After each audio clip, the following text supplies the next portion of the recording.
It is mountain out of a molehill season because it's the off season. And we all are looking for off-season talkers before the combine, before free agency, and before the NFL draft. So everything at this point in this season, at this point in the offseason, is all mountain out of a molehill reports. The latest mountain out of a molehill. The Minnesota Vikings are hesitant to give Justin Jefferson fully guaranteed money after the first year in a new deal, according to Florio of Pro Football Talk. He came on K-Fan and talked about Justin Jefferson's patience and how he's got patience, but everybody's patience is limited. He talked about how the Minnesota Vikings better not mess around. They're playing chicken with Kirk Cousins.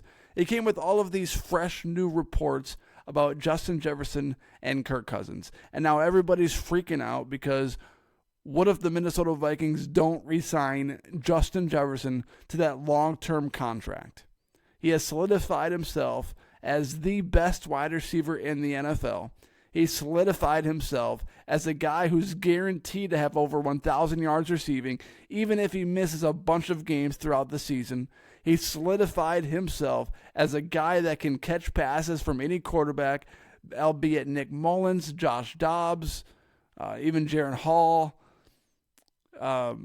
obviously Kirk Cousins. So JJ is going to put up numbers regardless of who is throwing him the football.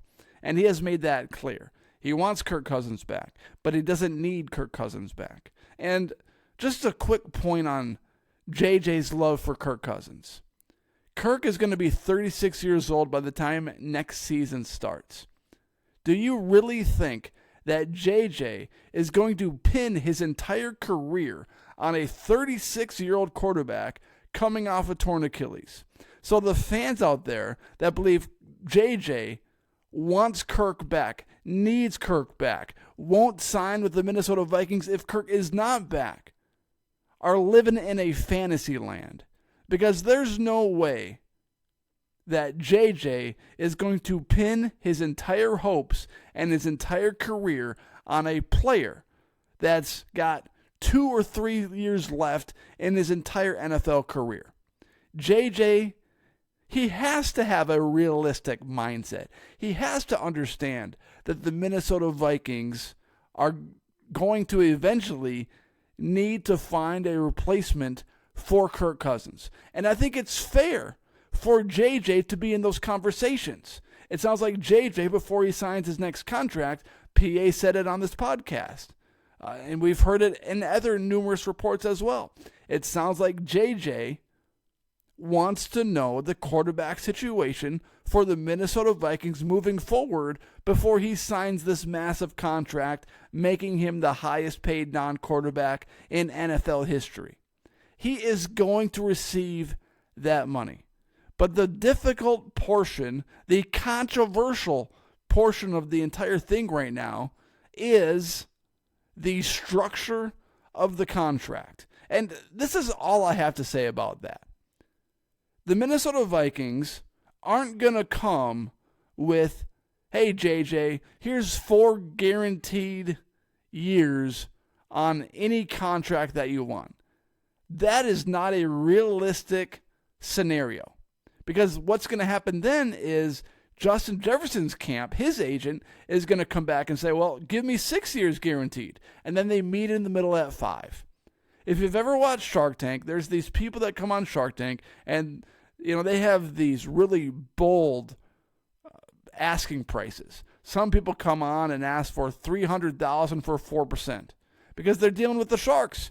Cuban and O'Leary and Damon and the Queen of QVC and Robert and all these different people. They understand that when they enter the Shark Tank, they're not going to get $300,000 for 4%. They're hoping that they can negotiate. And instead of going from an asking price of $300,000 for 10%, which would in turn get the Sharks to go, well, I'll give you $300 for 25 or $300 for 30. And then they meet in the middle at $300 for 20. The way it works is they ask for $300,000 for 4%. The Sharks in turn respond and say, hey, if this is a good company, I'll give you $300,000 for 15%, and then they somehow meet in the middle at $300 for 10, $300 for 11. It's the same thing with Justin Jefferson. The Vikings are coming with, hey, we're a little hesitant to give you a guaranteed contract every single year in your new deal. Well, JJ's camp comes with, we'll give us 4 years guaranteed. Well, then the Vikings camp comes back with, we'll give us 2 years guaranteed. It's a negotiation. And then they meet in the middle at 2.5 or 3. That's the way this business works. That's the way millionaires and billionaires pull things off.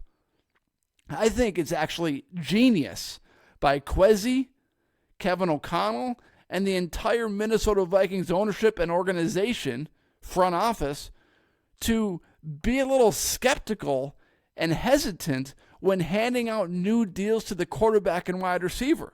I would rather have them think about it, negotiate, try to make a good team-friendly deal that works for both sides, instead of, hey, JJ, here's the bank. Kirk Cousins, here's the bank. Here's all the money that you asked for and more. Because then you can't fill out the rest of your roster.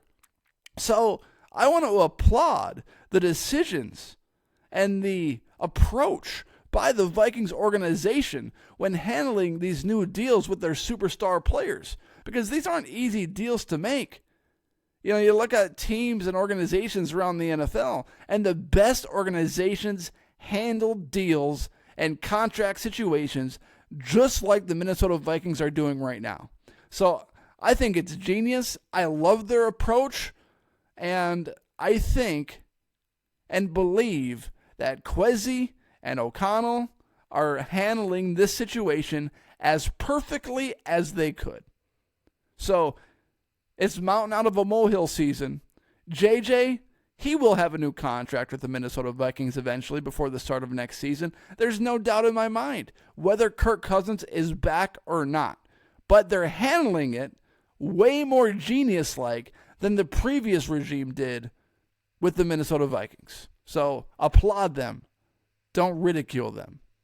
Thank you for listening to this episode of the Minnesota Tim Podcast. If you're watching on YouTube, please hit that subscribe button. And if you're listening on Apple, Spotify, please rate, review, and follow this podcast wherever you are currently listening to this podcast. Everyone take care and have a great day.